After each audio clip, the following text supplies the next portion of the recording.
Vous êtes présidente de l'association Fibromyalgie France. Première question, cette fibromyalgie justement, qu'est-ce que c'est ? Est-ce qu'on peut dire que c'est la maladie de la douleur ?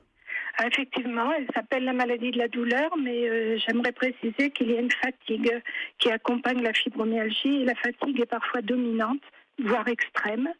Et il y a aussi tout un cortège de troubles comme des colopathies fonctionnelles, des céphalées de tension, des troubles de la concentration assez importants, des jambes sans repos et la liste est très longue. Donc en fait, c'est un cortège de troubles qui rendent la vie aussi compliquée avec la fibromyalgie. On dit que 2 millions de Français sont touchés, notamment entre 30 et 40 ans, c'est ça ?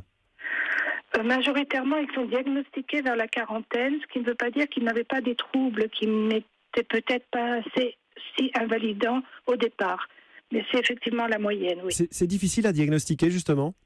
C'est difficile parce que les médecins, on ne leur enseigne pas la fibromyalgie dans les universités. Ils peuvent se former en formation continue, mais c'est encore très rare. Donc en fait, on se heurte à une difficulté des médecins de connaître et de savoir diagnostiquer la maladie.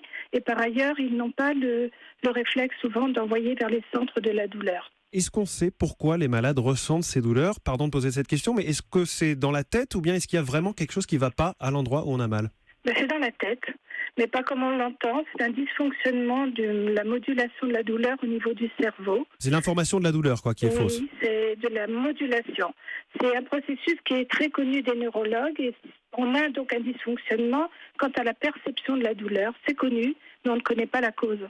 Comment est-ce qu'on peut soigner du coup quelqu'un qui est atteint de fibromyalgie ? En longtemps, on nous a donné des médicaments, de nombreux médicaments antidouleurs, antidépresseurs, les antidépresseurs pour leur effet antalgique.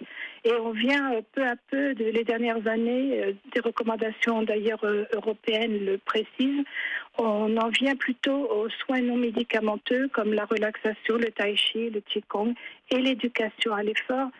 Pas parce que c'est sympa de faire ça, c'est parce qu'en fait, on détourne l'esprit de la douleur.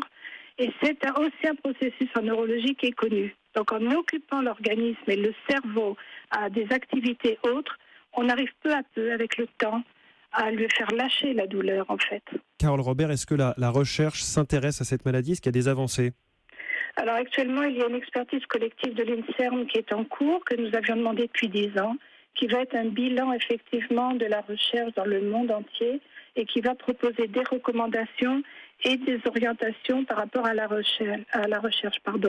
C'est la raison pour laquelle nous lançons aujourd'hui d'ailleurs un appel à dons, parce que nous nous y préparons dans 1 an, lorsque le rapport sera publié, il faut qu'on ait des financements pour financer des équipes de recherche sur les causes de la fibromyalgie.